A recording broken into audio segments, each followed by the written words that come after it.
Welcome to WB exam cracker YouTube channel. WB exam cracker YouTube চ্যানেলে তোমাদের সকলকে স্বাগত।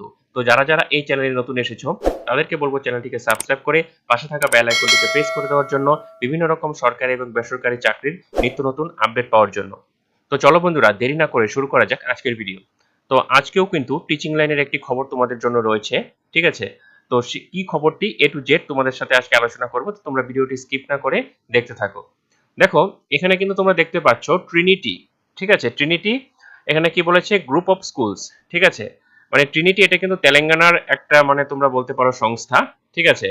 তারা কিন্তু বিগত 42 বছর থেকে কিন্তু ভারতবর্ষের বিভিন্ন জায়গায় তাদের যে প্রাইভেট স্কুল, সেই প্রাইভেট স্কুলগুলো কিন্তু স্থাপনা করে চলেছে, ঠিক আছে? তো সেক্ষেত্রেও কিন্তু পশ্চিমবঙ্গেও কিন্তু বিভিন্ন জায়গায় তাদের যে ক্যাম্পাস বা স্কুল সেগুলো কিন্তু চালু করবে। তো সেজন্যই তাদের যে টিচার, সেই টিচার সংখ্যা প্রয়োজন, সেই টিচারের জন্য কিন্তু তারা বিজ্ঞপ্তিটি প্রকাশ করেছে, ঠিক আছে? তো এখানে তোমরা দেখতে পাচ্ছ এটি কিন্তু কর্মসংস্কৃতি পেপারে প্রকাশিত হয়েছিল।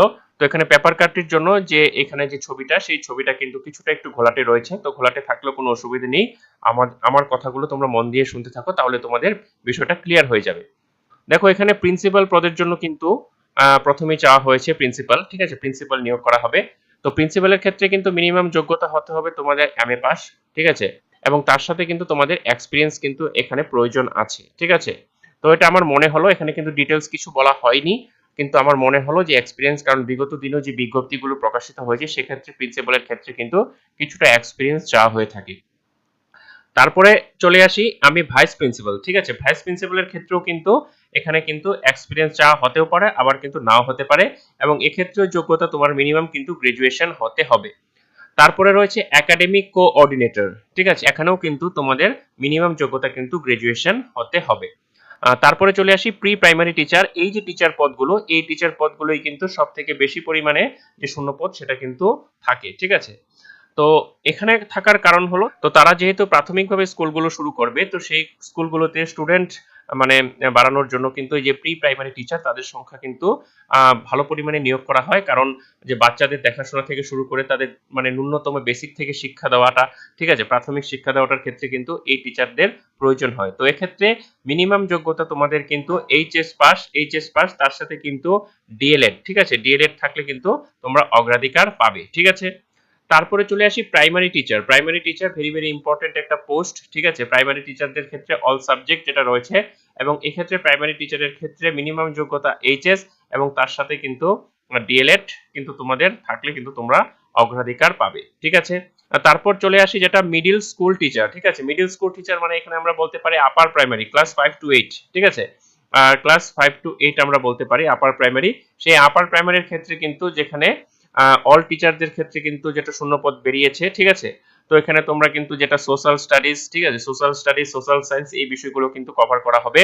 তারপরে চলে আসি হাই স্কুল টিচার। এই হাই স্কুল টিচারে কিন্তু ক্লাস 9 থেকে ক্লাস 12 পর্যন্ত কিন্তু নিয়োগটি করা হবে, ঠিক আছে? ক্লাস 12 যে 4টি শ্রেণী রয়েছে হাই স্কুল, ক্লাস 9, 10, 11, 12, সেক্ষেত্রে কিন্তু তোমাদের যে অনার্স পাস, যারা অনার্সে রয়েছে, বা যাদের এমএ কমপ্লিট করা রয়েছে এবং যাদের বিএড করা আছে, তারা কিন্তু অ্যাপ্লাইটি করতে পারবে। তারপরে চলে আসি আর্ট এন্ড ক্রাফট, ঠিক আছে, মিউজিক, ডান্স টিচার। তা আর্ট এন্ড ক্রাফটের যারা রয়েছে, বা যারা আর্ট এন্ড ক্রাফট যারা রয়েছে তারাও কিন্তু অ্যাপ্লাইটি করতে পারবে, এবং তারপর রয়েছে মিউজিক, এবং পরে রয়েছে ডান্স টিচার, ঠিক আছে? এবং এখানে কি বলা রয়েছে, salary no bar for deserving candidates, food and accommodation will be provide, সেটা কিন্তু প্রোভাইড করা হবে তোমাদের খাওয়ার এবং থাকাটা। Interested candidates can send their resume with the details of applying position. তোমরা কিন্তু এই যে নাম্বারটি রয়েছে, এই যে ইমেল নাম্বারটি রয়েছে, সেই ইমেল নাম্বার বা অ্যাড্রেস বলতে পারো, সেখানে কিন্তু তোমাদের কিন্তু সিভি তোমাদের ভালো করে পাঠিয়ে দিতে হবে। তো তোমাদের যদি কোনো রকম কোনো সমস্যা হয় তাহলে তোমরা এই যে নাম্বারটি রয়েছে 8879529999, এই নাম্বারে কিন্তু তোমরা ফোন করে তোমরা বিষয়টি শুনে নিতে পারবে। এবং এখানে কিন্তু দেখো, পশ্চিমবঙ্গের ছেলেদের মেয়েদের জন্য কিন্তু একটি ভালো সুযোগ তারা দিয়েছে। এখানে যে তোমাদের ইন্টারভিউটি হবে সেটি দক্ষিণবঙ্গের জন্য কলকাতাতে সিলেক্ট করা হয়েছে জায়গা, এবং উত্তরবঙ্গের জন্য কিন্তু কালিম্পংকে কিন্তু তোমাদের যে ইন্টারভিউ সেটা কিন্তু হবে। এখানে কিন্তু তোমাদের কোনো পরীক্ষা দিতে হচ্ছে না। এবং এখানে আরেকটি কথা বলে রাখছি, এখানেও কিন্তু তোমাদের কোনো রকম কিন্তু কোনো টাকা পয়সা কিন্তু তোমাদের দিতে হবে না, ঠিক আছে? তো যারা অ্যাপ্লাইটি করতে ইচ্ছুক, অবশ্যই সুন্দর একটি রিজুম বানিয়ে তোমরা কিন্তু এটিতে অ্যাপ্লাই করে দিতে পারো। আশা করি তোমাদের যে চাকরিটা হয়ে যাক, এবং প্রাইভেট স্কুল থেকেও কিন্তু অনেক দূর উপরে ওঠা যায়। এবং এইসব স্কুলগুলোতে তোমরা শিক্ষকতার পাশাপাশি যে তোমাদের যে টিউশন পড়ানো, সেই টিউশন পড়ানো থেকেও কিন্তু তোমরা মোটা মাপের যে টাকা সেটা কিন্তু তোমরা আর্ন করতে পারো। এবং পড়াশোনার সাথে যুক্ত থাকলে ভবিষ্যতে তোমাদের বিভিন্ন রকম চাকরির ক্ষেত্রে তোমাদের অনেকটাই সুবিধা হবে। তো ভিডিওটি যদি তোমাদের ভালো লেগে থাকে বা ইউজফুল বলে মনে হয়, তাহলে অবশ্যই চ্যানেলটিকে সাবস্ক্রাইব করে পাশে থাকা বেল আইকনটিতে প্রেস করে দিও বিভিন্ন রকম সরকারি আপডেট পাওয়ার জন্য। ততক্ষণের জন্য ভালো থাকো, সুস্থ থাকো। নতুন ভিডিওতে আবার দেখা হচ্ছে।